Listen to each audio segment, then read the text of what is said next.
اللہ کی مسجدوں کو تو وہ لوگ آباد کرتے ہیں جو اللہ پر اور روز قیامت پر ایمان لاتے اور نماز پڑھتے اور زکوٰۃ دیتے ہیں اور اللہ کے سوا کسی سے نہیں ڈرتے، یہی لوگ امید ہے کہ ہدایت یافتہ لوگوں میں سے ہوں۔ کیا تم نے حاجیوں کو پانی پلانا اور مسجد حرام یعنی خانہ کعبہ کو آباد کرنا اس شخص کے اعمال جیسا خیال کیا ہے جو اللہ اور روز آخر پر ایمان رکھتا ہے اور اللہ کی راہ میں جہاد کرتا ہے؟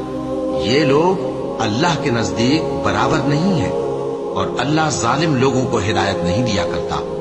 جو لوگ ایمان لائے اور وطن چھوڑ گئے اور اللہ کی راہ میں مال اور جان سے جہاد کرتے رہے، اللہ کے ہاں ان کے درجات بہت بڑے ہیں اور وہی مراد کو پہنچنے والے ہیں۔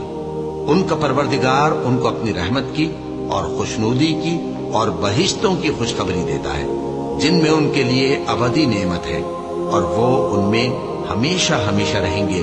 کچھ شک نہیں کہ اللہ کے ہاں بڑا صلہ تیار ہے۔